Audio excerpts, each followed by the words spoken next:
This is SimpleSoftware 206 using the Autonumber field type. The Autonumber field is very useful anytime you need to apply a sequential number to your documents, and that sequential number can either be used to differentiate different documents within a batch, like a separator sheet can be used to increment an Autonumber and break up documents so that they can be indexed as multi-page files. Or an Autonumber can be used just to number the pages in a batch or number the files. There's a lot of different uses, and anytime you need to have a number that increments itself, and there's a variety of ways to increment the Autonumber, and we'll see that here. So we're going to create a new job. The input folder is just going to use the invoice processing samples, and we'll input from the folder, and we'll create an Autonumber field.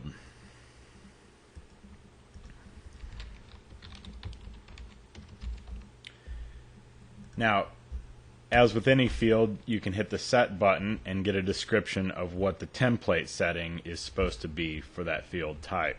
So for Autonumber field, we see that we enter a seed value, which is going to be the initial number that the Autonumber is going to start off on when we run the batch. And this seed value can have any number of letters or numbers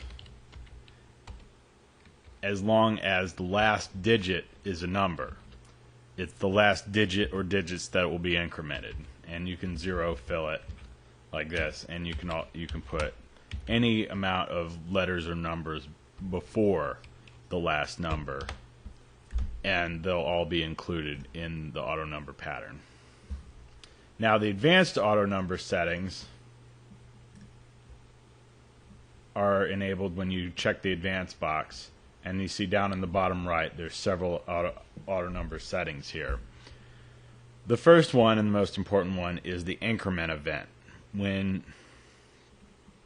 you have an Autonumber, the Autonumber is going to increment every time the selected event happens. So the possible events are every page, which means that it'll number every single page in the batch. Blank pages, which will mean that the Autonumber will only increment when you encounter a blank page.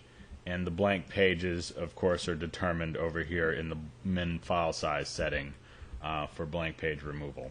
So you enable blank page detection, and anytime a blank page is detected, the Autonumber will increment.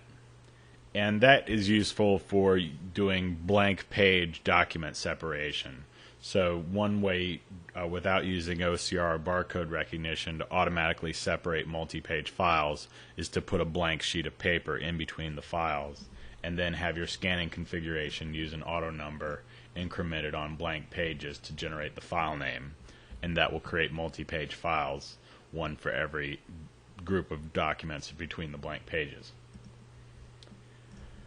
Barcodes allows you to have a barcode field, and anytime the barcode is detected, it will increment the Autonumber. And there's also logic in there so that if you have a template in your barcode field, it will only increment the Autonumber if a barcode matching the template is found. It will not use stray barcodes to increment the Autonumber. End of batch basically will increment the Autonumber once per batch at the end of the batch. So that applies the same number to all the files in each batch. And finally, every max pages. Every max pages allows you to increment the Autonumber every X number of pages, X being some number. So you could say every 5 pages, every 10 pages, every 3 pages, whatever you want. And the setting, max pages per file, is where you set that. So you set that to 5, and now we'll have an Autonumber that increments its value every 5 pages.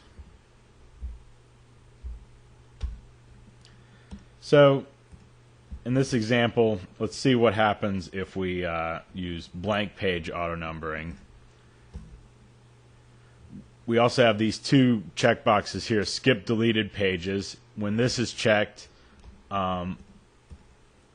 any page that's deleted either because it's a deleted barcode cover sheet or you mark it for deletion manually, or it's deleted because of blank page removal, if you have the auto number set to increment every page, you don't want to have the auto number skip numbers on pages that are deleted from your batch.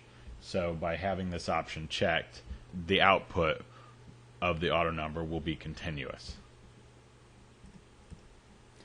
And then finally, you have the option to save the seed value after the batch. And what that option does is it resaves the job configuration with the latest auto number value as the new template. And it will resave that job configuration automatically at the end of each batch. And so by doing that, the user, the next time they open that job, it'll pick up exactly where they left off.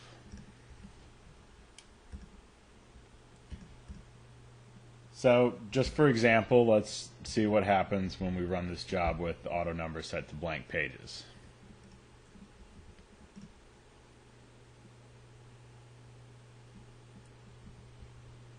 And we look at the grid to get the overall view of the file, and the red pages are our deleted blank pages, and we see the auto number increments each time the red page is encountered.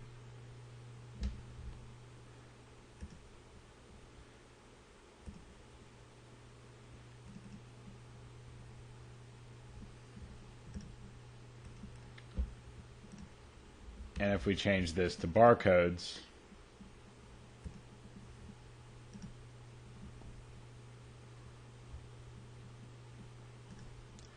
we see the auto number is incremented every time a barcode is read, and it's not incremented on the blank pages where there's no barcodes.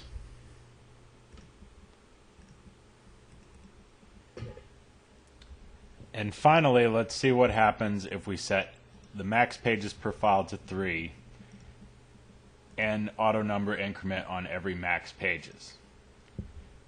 Now for this auto number increment, we have to remember to also check the forward option, otherwise the auto number doesn't carry until after you run the batch.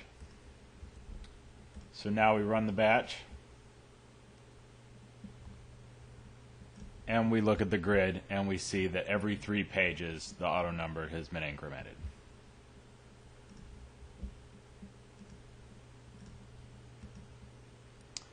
So this concludes SimpleSoftware 206. Any questions? Well, I'm a video. I can't answer questions.